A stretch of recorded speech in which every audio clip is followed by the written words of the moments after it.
நடிகர் அஜித்குமார் அவர்கள் நடிப்பை தாண்டி கார்பந்தயங்கள்ல அதீத ஆர்வம் காட்டிட்டு இருக்காரு. கடந்த ஆண்டு முழுக்கவே இவர் கார்பந்தயங்கள்ல தான் ஈடுபட்டு கொண்டிருந்தாரு. கடந்த ஆண்டுக்கு முந்தைய ஆண்டே அவருடைய 2 திரைப்படமான விடாமுயற்சி, குட் பேட் அக்லி ஆகிய 2 படங்களுடைய படப்பிடிப்பு அனைத்தையுமே முடித்து விட்டாரு. கடந்த ஆண்டு முழுக்க தற்போது இந்த ஆண்டுமே கார்பந்தயங்கள்ல தான் அவர் நேரம் செலவழித்து கொண்டிருக்காரு.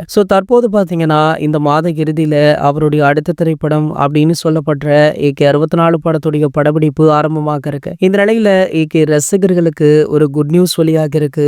அதாவது AK-64 படத்துடைய ஃபர்ஸ்ட் லுக் மற்றும் டைட்டில் அறிவிப்பு இன்னும் ஒரு வாரங்கள்ல வெளியாக இருக்கா. இதனடுத்து மற்றும் ஒரு மகிழ்ச்சியான செய்தியுமே வெளியாக இருக்கு. அதாவது நம்ம ஏகே அவர்கள் சினிமா, கார்பந்தயங்கள் அப்படின்னு அனைத்திலுமே கலக்கிறாரு. ஆகையால இவருக்கு ஒரு மிகப்பெரிய விழா ஒன்று நடத்த தமிழக அரசாங்கம் முடிவு செய்துள்ளதாக சொல்லப்படுது. ஒரு சில மாதங்களுக்கு முன்பாக கூட காமெடி நடிகரான நம்ம யோகி பாபு அவர்கள் நம்ம ஏகே அவர்களுக்கு இது போன்ற ஒரு பிரம்மாண்ட விழா நடத்தியே ஆக வேண்டும் அப்படின்னு சொல்லியிருந்தாரு.